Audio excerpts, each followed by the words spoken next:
One. Alrighty, Chase. Long time no see. How are you, my friend? Great. I mean, it's good to be back. I know you went through the process of almost dying. I So did. that was a little rude of you. We could have been recording, but I let you slide. My voice was completely gone. I had the flu. So I went to New York the weekend of Valentine's weekend, right? And Mhm. I um for those like 3 or 4 days, I was totally fine. Last day, Sunday, felt perfectly fine. Got on the airplane, got back to North Carolina, and then first thing Monday morning, all of a sudden I had a bit of a sore throat, and I was just like, okay, I'm fine. It's just a sore throat, nothing more. I didn't, I didn't have a cough like I do right now. I didn't have like headaches. I didn't have nausea. I didn't have fatigue. I had none of that. And then all of a sudden Tuesday. I got like really sick. Like I was overly exhausted. I had a severe cough. All of my coughs were very productive. I was having phlegm. I had a stuffy nose. I wasn't getting really good sleep, and even though I was fatigued. And then Wednesday, I started throwing up, and I am convinced I'm gonna die. So started taking like a crap ton of medication. Um, Started to feel better Thursday, Friday, and then Saturday and Sunday. All of a sudden, I got really sick again, and I was just like, "What is happening?" So I was like, "Okay." Goal is if I'm still feeling sick by this at this point, this was the following week. I was like, if I'm still feeling sick by like Tuesday or Wednesday, I'm gonna go to urgent care, get tested. Tuesday, still really sick. Thankfully, I was nauseous, but I wasn't throwing up. I had still severe fatigue. That was, I think, the biggest problem for me, like the biggest hurdle to get over because like I could deal with the cough, I could deal with the sneezing. The nausea was less than ideal because like I would have moments where I was like okay, and then other moments where I wasn't. And then um it was the fatigue though that like I just couldn't get past because like I would I would be working and then all of a sudden I would start like falling asleep and then fall asleep for like 20 minutes while I'm like sitting upright. Wake up, my neck is killing me, right? And that was an absolute nightmare. So went to the doctor, got tested, found out I had like influenza A, which is the flu, and they gave me a crap ton of antibiotics. And here we are now. That was last week. Here we are now, March, what is it, March 2nd? March 3rd? What's today? I think today's third. 3rd, yeah. So basically, I was sick from 14, 15. So sick from like February 17th, 18th to this past Friday. Friday is when I officially really started to feel better. Um, and I mean, I still have a little bit of a cough, but the fatigue is finally gone, Yeah. which was the biggest issue. So here we are. Thankfully, I was still partially unconscious when. Can you hear me still? I can hear you. You just froze though. Oh, okay. Um, Sorry, my girlfriend is calling, and I'm not able to. Um, Let me see if I can reject it really quickly. Um, but thankfully, I was like partially unconscious during the whole Vladimir Zelensky situation at the White House. But I know you were conscious, so I want to hear what your thoughts were. And when do you think that we should start learning Russian? I mean, I think there's multiple different like things to be said about this whole fiasco. I think for one, you kind of see the situation itself, it kind of has a narrative of its own now, where you have like one side with like the Republicans who are like, how dare Zelensky treat Trump like that? Trump and JD were so strong for our country. Which I might add, every time JD Vance talks, it's like whining. Like I'm not trying to be mean, but like he goes around and he talks about being a man and how we should be men now and it should be okay to be a man. And then he goes into a world covered meeting and sits there and is like, have you said thank you once? Like, what are we doing? How? I don't understand because one, he has said multiple times, and I liked it when Zelensky asked him, "Have you been to Ukraine?" Well, I've seen pictures. Yeah. Okay, Yeah. like it's ridiculous to me, and it makes me really angry. It's ridiculous to me that they seem like that, like a lot of Americans are acting like we've done more than the Ukrainians who are literally being bombed at this moment. Like we're being so selfish and acting like, well, you just want to keep killing. No, if anybody, Vladimir Zelensky would want the issue to be done, right? And you would want the war to be over, but you can't have peace when Russia doesn't want peace. Like, are we to believe that Putin's just going to stand down and be okay? And yeah, we're just going to be friends now. Putin's not going to shift to the side of the West. He's not going to align with Europe. He's not going to, because why would you? China looks like they're about to have the century of, like, it looks like the next century is going to be theirs. Yeah. Why would you lose that ally? It just doesn't make much sense to me in a worldview, unless, I mean, I think it sums it up when, and obviously he's not in the administration, but Don Jr. on a podcast fairly recently basically came out and said that we should be supporting Russia. Why shouldn't we be funding Russia? Which, I mean, if you understood anything about Russian goals towards America, you would think that you would have some common sense. Well, But yeah, you're right. It goals towards America, but you got to think about what Russian goals are for Donald Trump, which was to help get him elected. So yeah, I understand from Donald Trump Jr.'s view on why it would be so beneficial yeah, to go and and support. there's some conversations. And look, I don't think Donald Trump directly worked with Russia. I think he's just a Russian fanboy. And not necessarily like not communist, right? I feel like people were talking about Vladimir Putin's not communist. Like he hates communist. He's much more of like this oligarch. And in some ways, the Russian system doesn't seem that bad to Donald Trump. I Yeah, mean, in his own way, he treats the presidency like his own piggy bank. yeah. So and that's not that different than what Putin does. I mean, we've all seen the Mueller report, right? Like, we know that there was Russian interference. It's whether or not there was actual Russian collusion, which, I mean, Robert Stone, I believe, is the one that was convicted from the Trump administration and was eventually pardoned. So to say that Donald Trump was completely oblivious, I highly doubt it. But I mean, as of right now, there is no proof within the judicial system. What we do know for a fact is that Robert Stone was convicted and he was on the Trump's administration. So we can't say that the administration wasn't at least aware. Now, I whether or mean, not no, but I think there's himself was aware is a different story. yeah, yeah. But you don't have to directly collude with somebody to be getting things that you want out of it. Right. And that's the thing that I think one, Donald Trump's ideology is very similar to Vladimir Putin's.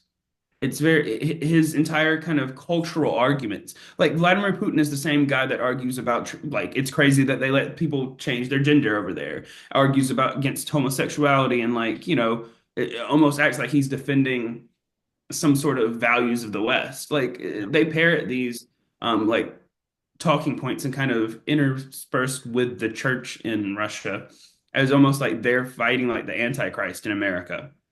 And it's kind of ridiculous Yeah. because that's honestly, though, exactly what Donald Trump kind of says to his fans. And people believe it. Yeah. People really believe those things. And it's ridiculous to me that people who can bomb churches and sit there and really be kill anyone they want and be vicious as all get out and they get framed as like Christian defenders. Like, where's the Christ? Like, I'm not seeing it. Yeah. Um, but I also think it's there is a conversation to be had too that years ago, Donald Trump really couldn't get a lot of funding from anywhere. Like people don't realize it, but Donald Trump's not this like savvy billionaire that everybody wants to go be around. In fact, most of the time people don't want to be around him. Like historically, like now, of course, he's the president. Yeah. Wouldn't you want to be friends with the president? But, going back, Russia was one place he could get money. So I think, I mean, there's a lot of ties going back to that. And kind of steering back to the White House Oval Office situation. Um, I think it was really more that that Zelensky wasn't saying nice things about Putin. And, Donald Trump's response was, me and Putin have been through a lot together. That's such a weird word thing to say. Yeah. He's been with like, even if he says like, well, we went through the witch hunt together. Like, why are you together talking about the Russian president like that? Yeah. And I think people run around and they're all like, no, no, no, that can't be it. He seems to have an admiration for Putin. And in fact, it almost seems like we're allying with Putin. And in reality, that's what we're trying to do. Like, I mean, we're blatantly, they're trying to basically kind of get Russia into the Western orbit a little bit and kind of ally with us against China. The strategy makes no sense Yeah. unless there's sympathy there. Yeah. So what are your thoughts on, I mean, I kind of want to get back to talk a little bit more Mhm. about the Zelensky um, White House debacle. But I mean, what are Mhm. your thoughts with China and now being in a position where, like, do you think that they could go after Taiwan? Do you think that Trump would care enough? Because, like, from what I gathered from that White House visit, is Donald Trump doesn't seem to care that much to continue to support or fund Ukraine in any capacity moving forward without like a serious deal. Whereas like Taiwan, I mean, obviously they're one of the biggest chip maker, if actually they are the biggest chip maker in the world, right? Like they produce over 80% of our chips, whether it be microchips, from anything from computers to cars to even our microwaves, right? Like everything that has electricity has some sort of microchip in it, and so there would be a huge supply chain disruption. However, like what is stopping China from going and taking Taiwan at this point? Do you think that Donald Trump would allow that kind of aggression, or do you think that Donald Trump would be willing to push back after what we saw with Zelensky in the White House? I don't think I don't think China's set on military conquests yet. It's an option, and they're definitely playing with it and wanting to be capable of that. Yeah. Um, but I think that could be a strategic blunder because do you think South Korea and Japan are just going to give in to you? Say, okay, we'll be buddy buddy. No, they're going to get some nukes, and they're going to say, okay, we're on equal footing now. And people can act like you wouldn't do that, but in mutually assured destruction is one of the easiest ways to peace. And I know that sounds insane, but it's kind of what kept the Cold War from going hot. Right. I mean, if you have nukes pointed at each other, you're very likely to try to let's just amend things. Obviously, I think the usage of nukes and even the development of them is a concerning. It creates a much less stable world out there. Hmm. But at the same time, look at the situation with Ukraine. Ukraine is the perfect example of why you would start to think about that. So in the 90s, Ukraine had the third largest stockpile of nuclear weaponry after the Soviet Union collapsed. They signed an agreement with Russia, the US, the UK that we will defend you, you'll be protected if you give up those nukes. Because we were going on a path of nuclear de-arming and things like that. So we made that promise to them. Look at it now. That same country, one of those signatories, is invading and bombing your country. Right now, getting rid of those nukes looks like a dumb decision. Yeah. Right now, it looks like because I think the calculus from Vladimir Putin would have been significantly different if Ukraine has nukes. Yeah. And I mean, even when Biden was president, Russia basically threatened to almost use a nuke in Ukraine. Yeah. And I mean, I think one, there should be no accepting of that in the world. Like, I honestly think if that was the case, I think China might have started to just isolate them too. Yeah. Because basically what Biden told them was we're going to obliterate your entire everything that you have in Ukraine. Yeah. And the thing is you can't accept using nukes like that just willy-nilly whatever you want to do. And obviously like I don't know if Vladimir Putin's suicidal. So I think, there's multiple different calculuses that you have to, figure out when you're trying to approach that.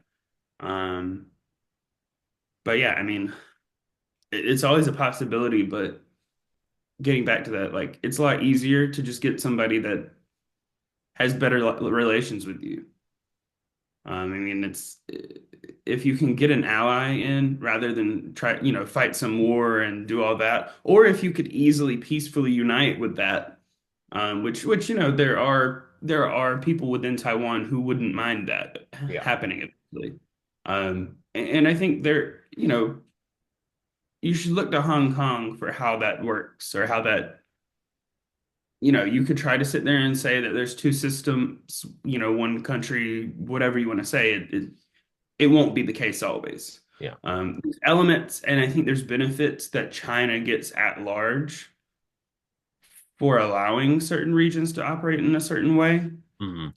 Um, but I think that's a completely different, it's almost a completely different world Yeah.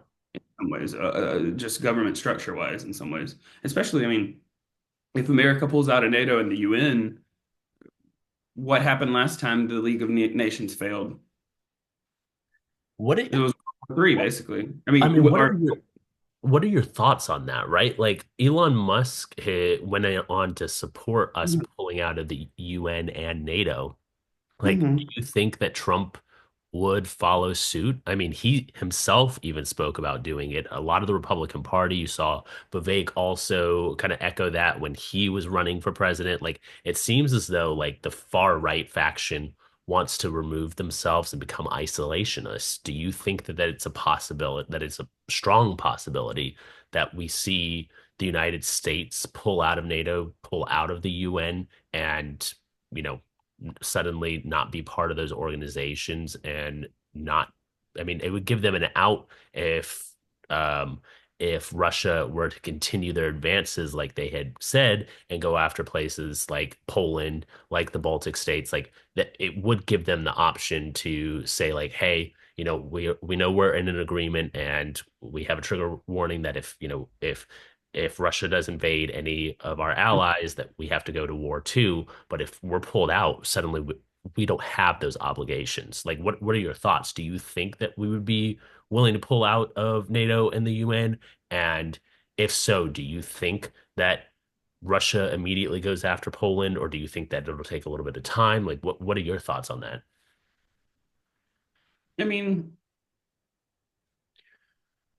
I think pulling out of NATO or the UN is some of the dumbest things that you could do for American power.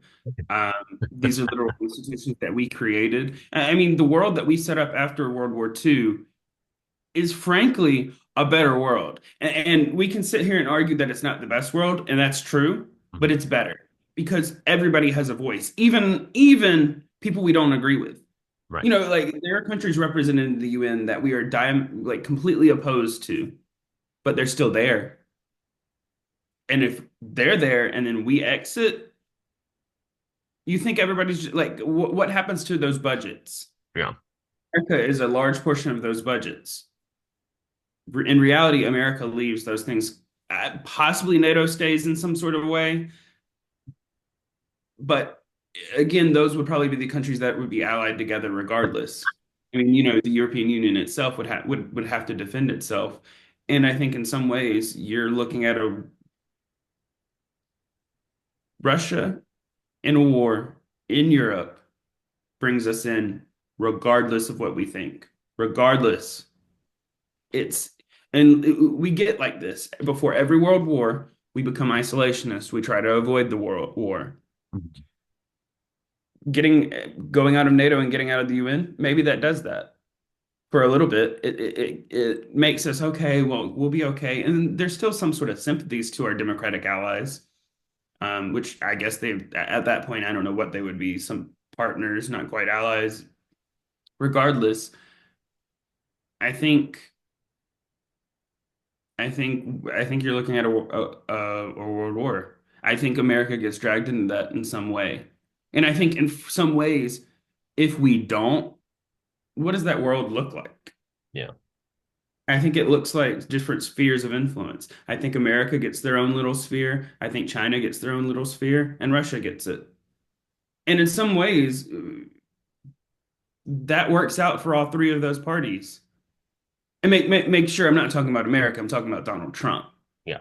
Like Trump thinks about the usage of America in the same way I think that Xi Jinping or Vladimir Putin does. Hmm. I mean, you hear him respond to certain things, and it's completely in line with how they would likely respond to those things, right? I mean, if you had you know, the reverse January 6th, it would have been military automatically. Yeah. You would, I mean, he literally asked his defense secretary to shoot protesters. And like people act like, oh, that's just liberal hysteria. No, that was a Republican defense secretary that he had like Trump's who Yeah. said that he's asked that. He says, and I quote that, you know, when I forgot this specific instance, but he basically said that they would know what to do in those situations of you know, like I think it was 2020 with those George Floyd protests and Yeah. um I guess riots or whatever that they you know they think the entire country burned down that year. So um it's a little I mean it's a little concerning because you know what we don't know what that world looks like, but it one is a significantly less stable one. And you see all these Republicans know certain things like this, but you got to say thank you to the king. I mean, JD Vance asked Zelensky to say thank you. Did you see all the little officials from all and all the right wing, you know, people sending out thank you, Donald Trump, thank you, Donald Trump, thank you, Donald Trump? I mean, is this what our country is? Fealty to a king now? I mean, he calls himself that, and then everybody's like, "You're hysterical. You're crazy." Why? He I mean, said that. literally, he said on congestion pricing, he Yes. said, "Long live the king." You know, like Yes. if Joe Biden had referred to himself as king, January 6th would have happened that day. There would have been people marching in, but they don't care. They don't care because, you know, I think I've kind of become a little concerned at what level would Americans actually, and these, I'm not saying they're bad people. I'm saying these are good people, but at what point would they just not care? I mean, our government post ASMR to deporting migrants, and like there was some handcuffs dangling from migrant detentions, and the White House, the official White House page posted ASMR. Like, I'm sorry, that's just depraved. I don't care if the people did commit crimes. You don't treat people like that. And Those were and those weren't even real criminals. Like, well, some of them were. Like, I mean, yeah, some of them, but like a lot of the people that they weren't. But you see, the narrative's already there that basically all migrants are criminals. yeah. I mean, it's almost the same. It's the same response that we people would have to, I mean, really any excuse for genocide Yeah. and borderline ethnic cleansing. Now, in I America, mean, the ethnic cleansing, that's a great conversational point right there, just in terms of like yeah, with what Trump said about Gaza and getting rid of all of the Palestinians from Gaza and owning Gaza. Like that right there was literally like he's describing ethnic cleansing. And all of a sudden that was what, a 24 to 48 hour news cycle before it was the next thing. Sorry, go ahead. Apologize. Yeah, but the thing is, people, I understand, like, because borderline, sometimes the things Donald Trump says, everybody in the world knows isn't going to happen. Mhm. But it's the fact that he says them. And, like, I think, sometimes liberals, leftists, people who dislike Trump at large, we do ourselves no favors when we focus on certain things that he says. But at the same time, what comes after Trump? No. You say things, you put them out there. Who's to say the next president, like who's to criticize the next president who says something like that? I mean, maybe we will because not, Donald Trump gets to do a lot more than most normal politicians would. And I don't mean this is across party. Like there are multiple Republicans who, if they had done half of what Donald Trump had done, they'd be out. Yeah. But with Donald Trump, he's able to just keep going. And I mean, in some ways, it's the fealty of the party. Um, there's a saying that basically Republicans get in line and Democrats fall in love. And I'm telling you, it's the truth. Like Democrats will be so like, Kamala Harris becomes the nominee. We're so excited. We like her, and there's people that don't necessarily like they're part of the Democratic Party, but they're just kind of, they don't honestly, I don't know if they like anybody, but honestly, I understand sometimes. Um, but I do think there is that kind of feeling where it's like, look what Nikki Haley's and all the people who know exactly who Donald Trump is. I mean, there's no questioning it. Um, but they get in line and say they're going to vote for him, and they do.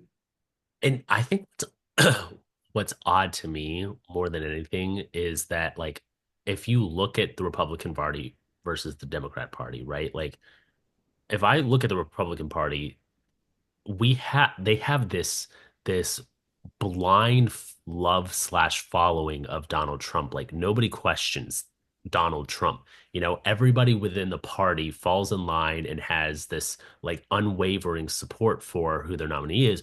Whereas Democrats, I mean, I don't know how many times I heard from people like Hassan Piker that Joe Biden had dementia and wasn't capable of leading, or Mhm. whoever it was, whoever the liberal was that was speaking on that situation. Like it was constantly, we were always talking about like how Joe Biden isn't necessarily fit right now in order to lead. Like I wish we had that blind following, that blind love that Republicans did, because like I think a lot of Democrats chose to sit out of the election because there just wasn't a lot of excitement, especially when Kamala Harris came in. Like, I think that there was a lot of excitement initially, but then, all of a sudden it was just like, well, she supports Joe Biden and his genocidal ways in the Gaza Strip and against Palestinians.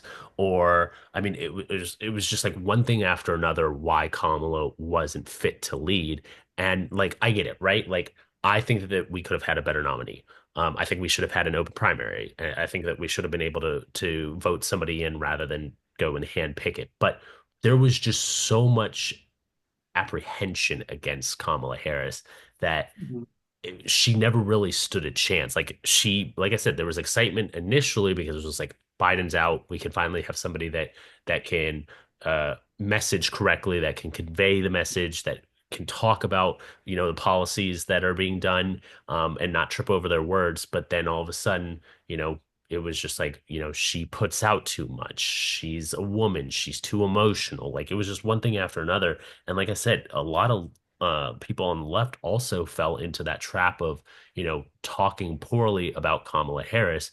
And I think that I can understand why Republicans are able to still win because, like I said, no matter what Trump says, they will follow blindly. Like right now, we are literally siding with Vladimir Putin. I Mhm. just couldn't imagine that being like a reality 2 or 3 years ago.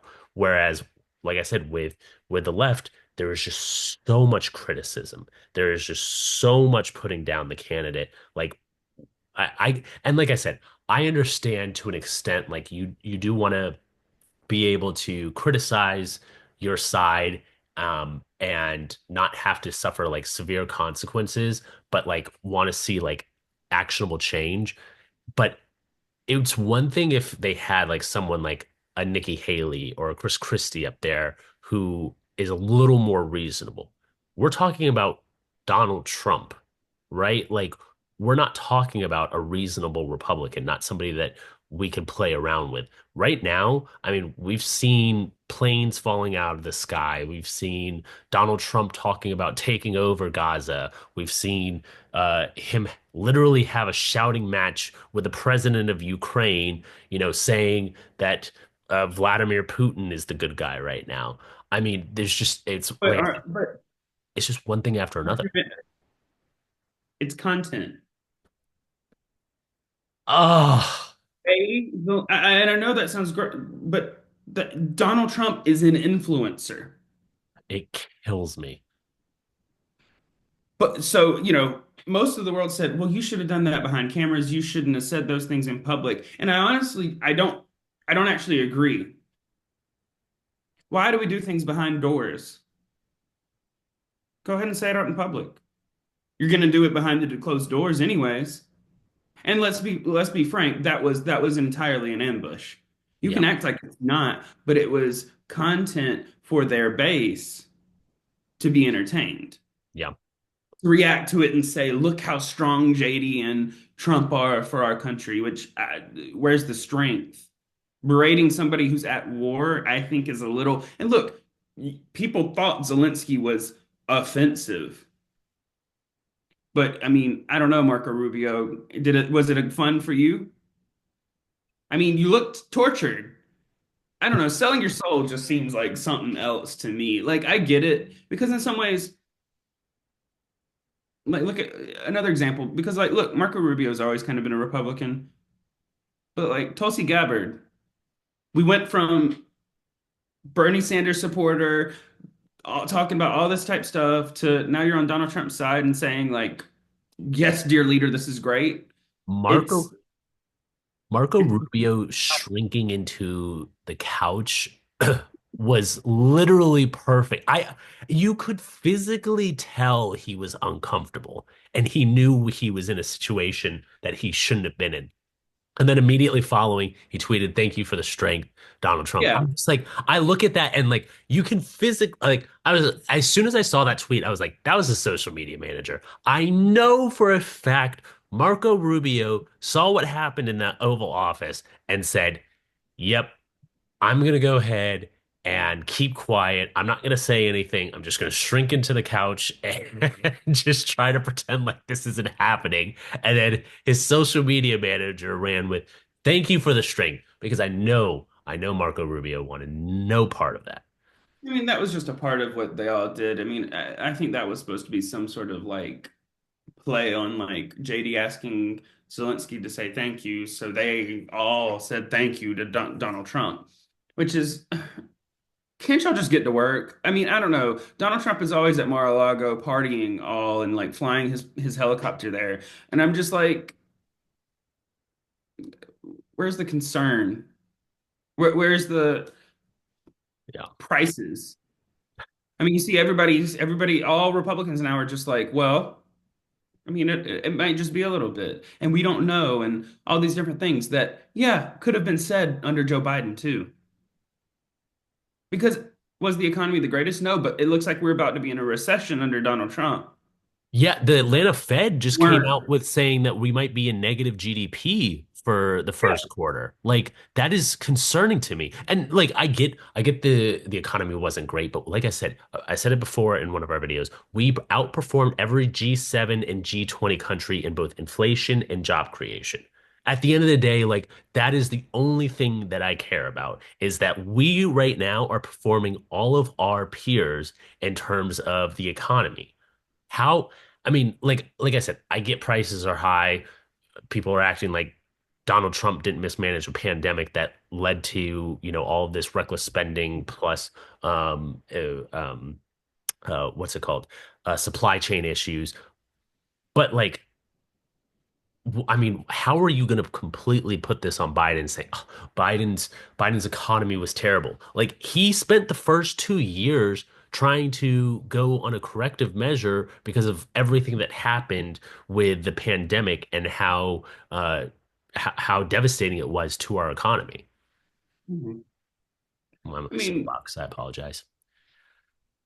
that was the intention. They told you it was going to be pain before the election. You just didn't listen. You should have listened to what Elon said when he said there's going to be some maybe temporary pain. Because do you think a billionaire cares about your temporary pain? Your temporary pain might be losing a job and losing a house, but Elon Musk will be okay. Elon Musk and Donald Trump. Because let's be honest, almost everybody in that the cabinet are a bunch of billionaires. And I'm sorry to sit there and try to tell me that that is working class and that they are fighting for the working class of America is the biggest lie I've ever heard. They had And all the that's richest not a that's people. not a that's not a partisan thing. I'm not sitting there saying because they were Republicans. If they were all a bunch of billionaire Democrats, I would still be saying we could have got some better people. And the thing is, you should have looked at Biden's cabinet because Biden's cabinet was honestly, I think there was a lot of heavy hitters in Biden's cabinet. On maybe some harder hitters than the president, but I don't mean to be rude. I just think Joe Biden can never has never been able to articulate things in a way that'll get people behind him. But Yeah, that was the I big also think messaging. we've been living in Donald Trump's country since 2016, maybe even before that in some ways. Yeah. I mean, it is not a coincidence that the man who accused the black president of not being born in this country became president right after him. The history books, there will be a commentary on that. We can't talk about it now because it offends people, but it's the truth. And in some ways, even during Joe Biden's presidency, we were living under Donald Trump because Donald Trump basically was a podcast and like I'm telling you, the content, he was just kept doing that. I mean, he did a great job. I think that that was the one thing that I can give him like credit for is the fact that he managed to stay on top of going on podcasts and getting his message out there. We have to go, but I appreciate the conversation. We'll next time talk about whether or not Elon Musk should be wearing a suit moving forward in the White House. But it was great talking to you, Chase, and I will see you next time. Yep. See you next time.